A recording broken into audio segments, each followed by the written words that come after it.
Make your future 미래 채널 마이앤. 네, 안녕하세요. 가끔 제가 미래 생활과 관련된 서적들을 리뷰해드리고 있는데요. 오늘은 코인 좀 아는 사람이라고 하는 코인과 블록체인에 관한 서적을 소개해드리려고 합니다. 자, 위에서 보신 대로 오늘은 출판사로부터 지원을 받아서 진행이 되는 홍보 컨텐츠이긴 한데요. 제가 아무리 돈을 받는다고 하더라도 코인이라든지 NFT와 같은 위험성이 있는 홍보 제안은 다 거절을 드리거든요. 근데 오늘은 받아들인 이유가 있어요. 출판사로부터 메일이 온 게 또 내용이 뭐가 있었냐면은 이 책이 투자서가 아니라 비트코인과 블록체인을 쉽게 알려주고 중립적으로 쓰여져 있다는 겁니다. 그래서 읽어보니까 진짜 중립적인 거예요. 그래서 소개를 해드리는 거고, 또 다른 이유는 제가 전에 IT 좀 아는 사람이라고 책을 소개해드렸는데 이 책 괜찮았거든요. 똑같은 저자들이 쓴 책이에요. 구글, 마이크로소프트, 페이스북의 프로덕트 매니저들이 합심해서 쓴 책입니다. 만약에 이 책이 코인 투자자가 쓴 책이라면 저는 안 믿었을 것 같은데 이분들의 이야기는 한번 들어보고 싶었어요. 원 제목 자체가 일단 버블 or revolution, 거품인가 혁명인가를 이야기하고 있거든요. 그만큼 중립적으로 많이 쓰여진 책이고요.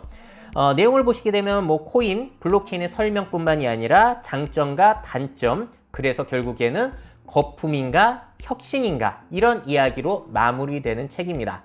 저도 궁금하고 헷갈리는데 이분들은 어떻게 생각하시는지 한번 들어보시죠. 자, 비트코인의 성장 가능성 이야기도 나와요. 수천 달러에 이르는 비트코인의 가치는 하룻밤 사이에 형성된 것이 아니다. 처음에 비트코인은 실제로 컴퓨터 괴짜들의 장난감에 불과했다고 합니다. 하지만 서서히 사람들은 그것들이 진짜 돈을 던질 만큼 가치가 있다고 믿기 시작했다는 거예요. 자, 수익률 보시게 되면 아시겠지만 엄청나게 높아져가지고 처음부터 따져봤을 때는 그 어떤 투자처보다도 굉장히 수익률이 높은 것도 사실이죠. 자, 그리고 또 다른 재미난 내용이 나오는 게 뭐가 있냐면은 많은 언론이 처음에는 비트코인에 대해서 부정적인 반응을 보였었대요. 하지만 옛말에도 있듯이 언론에 언급되는 것은 어쨌든 좋은 일이었다는 겁니다. 자, 왜냐면은 연구원들에 따르면 구글에서 비트코인 검색 횟수가 1% 늘어날 때마다 평균 가격 역시도 상승이 됐다는 거예요. 참 재밌죠? 이게 어쨌든 유명해지면은 가치가 오를 수도 있는 건가? 이런 생각이 들기도 합니다. 또 다른 흥미로운 구절 보시자면은 스테이블 코인이 아니라 그 변동성이 있는 암호화폐는 매력적인 투자 선택지가 될 수 있다고 이 사람들도 이야기를 하네요. 자, 이들은 위험도가 높지만 보상도 크기 때문에 공격적인 투자자들에게는 주식보다 나은 투자 수단이 될 수가 있다는 거예요. 자, 그래서 이쪽에 투자할 수 있는 여러 가지 여건들이 갖춰져 있기 때문에 괜찮을 수도 있다라는 의견이 나와서 이 책 혹시 투자를 유도하는 책인가 라고 오해하실 수도 있는데 앞에만 이렇고요. 뒷부분은 그렇지는 않습니다. 자, 또 재미난 이유가 금보다 나은 장점들도 있다는 거예요. 첫 번째, 공급량 예측이 가능하다는 거. 비트코인은 2만 1000개까지만 채굴 가능하다는 게 딱 정해져 있잖아요. 근데 금은 지구에 얼마 남아있는지를 모른다는 거예요. 자, 그리고 금에 비해서 저장, 운반, 세분화가 더 쉽다는 거. 금은 옮기기도 어렵고 세공도 어려우니까. 그리고 블록체인 검증으로 사기에 덜 취약하다라는 장점을 가지고 있다는 겁니다. 근데 만약에 비트코인이 합의를 해서 개수를 늘리게 되면 이런 장점이 애매해질 수 있다라는 그런 우려 요소도 적혀 있고요. 실제로 요즘 코인들이 난리가 났죠. 금리 오르면서 폭락을 하고 있기 때문에 이분들이 아무리 투자적인 장점이 있다고 하더라도 여전히 변동성이 너무 큰 위험한 시장이라는 점도 부인할 수는 없을 것 같습니다. 자, 비트코인의 한계에 대해서도 많이 이야기를 하고 있어요. 비트코인의 장점으로는 저자들이 투자적인 가치만 얘기를 했잖아요. 자, 어떤 얘기인지 한번 보실게요. 비트코인은 결제 수단도 투자 수단도 될 수 있지만 주로 투자 수단으로 변형되었다라고 평가를 내리고 있습니다. 자, 비트코인 창시자 사토시 같은 경우에는 비트코인을 투자 대안이 아니라 원래는 지불 시스템으로 봤던 거잖아요. 근데 문제가 뭐가 있냐면요. 비트코인을 다른 사람에게 1달러를 보내는 효과적인 수단으로 쓸 수 있냐? 문제가 수수료라는 거예요. 채굴자들이 블록 내의 모든 거래에 대해 수수료를 챙긴다는 사실을 기억하자. 채굴자는 다음 블록에 넣을 거래를 선택할 수 있는데 그러면 아마도 가장 높은 수수료를 주는 거래를 선택할 것이라는 겁니다. 자, 그러니까 큰돈 옮길 땐 괜찮은데 친구들끼리 1달러 보낼 때는 수수료 때문에 오히려 배보다 배꼽이 더 커질 수가 있어서 이게 거래 수단이 아니라 지불 시스템이 아니라 투자 수단으로 쓰이고 있다는 거죠. 또 다른 문제. 자, 소액 결제에 적합하지 않은 또 다른 문제는 신용카드에 비해서 너무나 느리다는 거예요. 비트코인 거래가 성사되기까지는 평균 10분이 걸리는데 그 이유가 뭐냐면은 블록이 평균 10분 간격으로 체결되기 때문이라는 겁니다. 자, 물론 뭐 세그윗, 라이트닝 네트워크 방식 등 뭐 이런 게 도입되면은 거래 속도를 높일 가능성들이 보이곤 있지만 아직까지는 아니라고 책에서 적어주고 있고요. 자, 그리고 또 다른 문제. 원래부터 이 비트코인 그리고 이 블록체인의 장점이 탈중앙화였잖아요. 근데 문제 아래쪽에 나와요. 어떤 정부나 은행도 비트코인의 방향을 통제할 수 없어야 되는데 문제는 최근 몇 년간 비트코인계는 점점 더 중앙화되는 경향을 보인다는 거예요. 몇몇 주요 업체들이 비트코인의 필수 인프라 일부를 집어삼키고 있어서 개인, 특히 부자가 아닌 사람이 통화의 미래에 관해 이야기하는 것은 점점 더 어려워지고 있다는 겁니다. 이렇게 되면은 탈중앙화의 가치 역시도 희석이 되고 있는 거죠. 또 다른 문제. 저도 많이 공감을 하는데요. 되돌릴 수 없는 지불은 해킹을 어렵게도 하지만 소비자에게도 위험하다는 거예요. 이미 누군가 코인베이스 계정을 해킹해 10만 달러를 털어갔다는 무서운 이야기도 있다. 기존의 금융 시스템과 달리 암호화폐는 돈을 도난당한다 해도 돌려받을 방법이 전혀 없다. 많은 사람이 그처럼 큰 위험을 감수하려 하지 않을 것이다. 자, 비슷한 의견으로는 이런 것도 있습니다. 와튼 경영대학의 교수 케빈 베르바흐가 말했듯 암호화폐는 일반인이 사용하기에 아직 너무 투박하고 어렵다는 거예요. 개인 키와 여러 통화를 관리하는 일은 번거롭다는 거죠. 또 잘못 입력한 주소로 비트코인을 보내는 것과 같은 단 한 번의 실수로 돈을 영원히 잃어버릴 수도 있기 때문에 암호화폐에 대해서 하나라도 잘못 알면 정말로 큰일 날 수 있다는 거. 자, 이게 현재까지의 문제이기는 합니다만 이게 탈중앙화라서 개인들에게 혜택도 있는 반면 책임이 너무 커요. 문제가 생겼을 때 어디에 호소할 수가 없다는 점. 이 점도 아직까지는 문제라는 것이죠.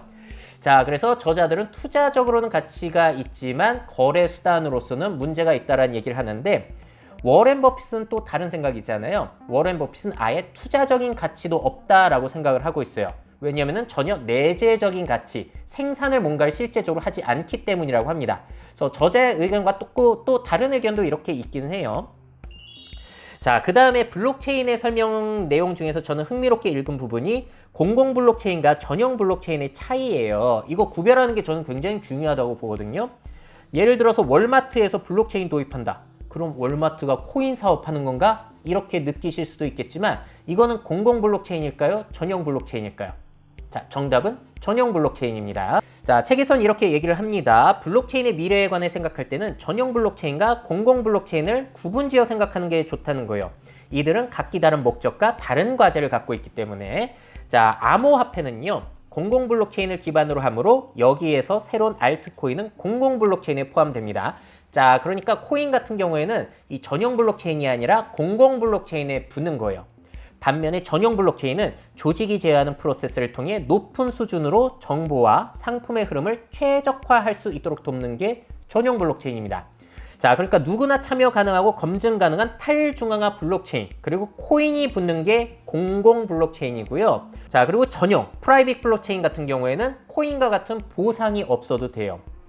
자, 전용 블록체인은 월마트의 공급망과 관련된 거래들만 저장하고 선별된 사람들만 거래를 확인할 수 있는 맞춤형 블록체인입니다. 자, 동시에 전용 블록체인은 공공 블록체인의 많은 이점은 또 그대로 유지한대요. 어떤 이점? 탈중앙화, 변조 방지, 투명성, 이런 것들은 또 그대로 가져가게 됩니다. 자, 그러면은 공공 블록체인과 전용 블록체인 중에서 뭐가 더 나은가? 저자들은 이 중에서 한 가지를 선택합니다.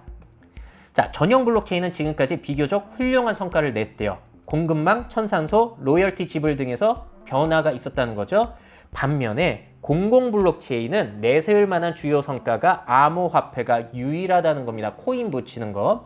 근데 이마저도 이제 정밀 조사와 규제가 점점 더 늘어나고 있기 때문에 부정적으로 보고 있다는 거예요.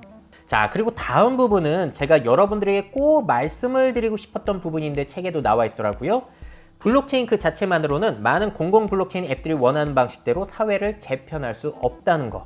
블록체인은 단지 도구일 뿐이기 때문이죠. 사회적 변화를 이끌려면 공공 블록체인의 뒤편에 있는 사람들이 커뮤니티를 구축하고 언론의 관심을 끌고 정책을 만드는 정부와 협력하는 등 사람과 관련된 어려운 일을 해야 한다는 겁니다. 적어도 지금까지만 보면 공공 블록체인을 연구하는 스타트업들은 기술 개발에는 매우 열성적이었지만 사람과 관련된 일에는 덜 열성적이었다는 거예요.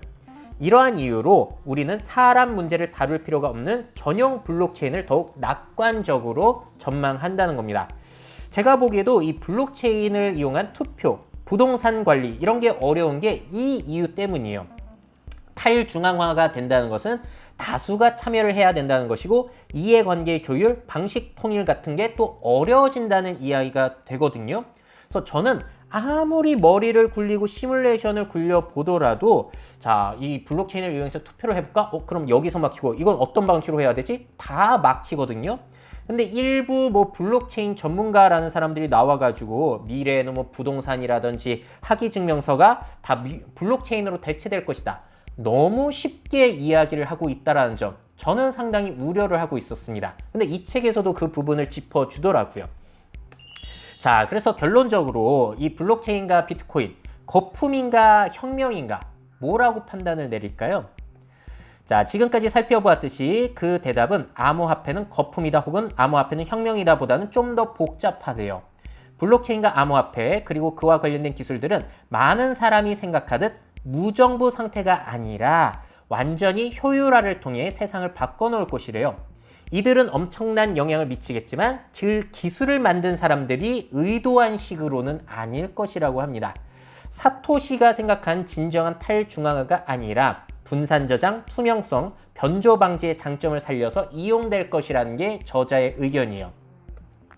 암호화 기술의 궁극적 아이러니는 암호화 기술이 원래 의도했던 것과 정반대의 길을 취함으로써 성공하고 있다는 것이래요. 비트코인과 같은 정부가 운영하지 않는 암호화폐와 이더리움과 같은 공공 블록체인은 탈중앙화라는 설립 정신을 지키고 있지만 성공 가능성은 정부가 운영하는 암호화폐와 전용 블록체인이 훨씬 더 높다고 합니다. 암호화 기술은 정부와 대기업을 더욱 강력하게 만들어줄 도구가 될 것이라고 보고 있어요. 자, 여러분들의 평소 생각과도 일치가 되시나요? 그러니까 코인 투자로 떡상 그런 거 빼놓고 생각하면은 대기업과 정부에서 중앙화해서 블록체인을 하는 게 더 효과적인 이야기를 하고 있는 겁니다. 자, 그런데 저자들 같은 경우에는 블록체인이 현재 겪고 있는 느린 속도, 뭐 수수료 이런 것들 같은 경우에도 다음 세대에서는 해결이 되지 않을까라고 또 기대를 하고 있다라는 이야기도 하고 있어요. 자, 그리고 저자들은 낙관론자들에 대한 의견도 우려를 하고 있습니다. 자, 이 기술들이 어떻게 실제로 사회적 변화를 이끌 수 있을지에 대한 진지한 고려는 별로 되어 있지 않았다. 물론 부동산과 주식거래 시스템에 블록체인을 적용할 수는 있다. 하지만 누가 이러한 시스템을 밑바닥부터 전 세계가 사용하고 수용할 수 있는 견고한 시스템으로 변화시킬 수 있을 것인가? 또 새로운 화폐를 만들 수도 있다. 하지만 거대하면서 이해하기 쉽지 않은 야수 같은 전 세계 금융 시스템을 어떻게 샅샅이 살펴보냐는 겁니다. 저도 진짜로 이게 이해가 안 돼가지고 너무나 공감이 됐던 부분이고요. 자, 그러면서 이런 비유를 해요. 만약에 화성에 식민지 건설하고 거기에 돈을 암호화폐로 하고 모든 거래를 블록체인으로 한다면 그거는 가능한데 문제는 지구는 다르다는 겁니다. 왜냐하면 경제, 사회, 정치 체제가 수천 년에 걸쳐서 형성되어 왔고 이걸 바꾸는데 시간도 오래 걸리고 그래서 대부분의 사람들은 이렇게 혼란스럽고 검증되지 않은 새로운 시스템보다 그냥 잘 돌아가는 시스템을 원할 것이라고 이 저자들은 보고 있다는 거예요. 자, 그래서 암호화 기술을 개발한 사람들은 너무 낙관적이었던 것 같다라는 평가를 이 세 사람은 내리고 있습니다. 자, 그래서 이 저자들의 결론은 뭐냐? 거품이냐? 혁명이냐? 자, 이렇게 얘기를 합니다. 단기적으로 암호화폐는 분명히 등락을 거듭할 것이고 블록체인 앱들은 나타났다가 사라지기를 반복할 것이래요. 하지만 저자들은 암호화폐와 블록체인이 장기적으로는 거품이라고 생각하지 않는답니다. 이들은 분명히 가치가 있고 원래 의도했던 방식은 아니더라도 분명히 세상을 바꿀 것이기 때문이라고 결론을 짓고 있어요. 자, 그러니까 현재로서는 거품이 꽤나 끼어 있다라고 뉘앙스를 풍기고 있고요.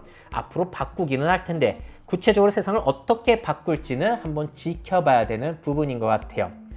자, 이렇게까지 해서 코인 좀 아는 사람 흥미로운 구절들 리뷰를 해드렸는데요. 물론 이 책의 저자들의 말이 100% 맞다고 볼 수는 없습니다. 상황이 이쪽 기회는 너무나 빠르게 바뀌고 있기 때문이죠. 자, 근데 만약에 여러분들이 이 블록체인과 비트코인 가능성과 함께를 함께 이야기하는 책을 원하셨다면은 그때는 괜찮은 서적이 될 수 있을 것 같아요.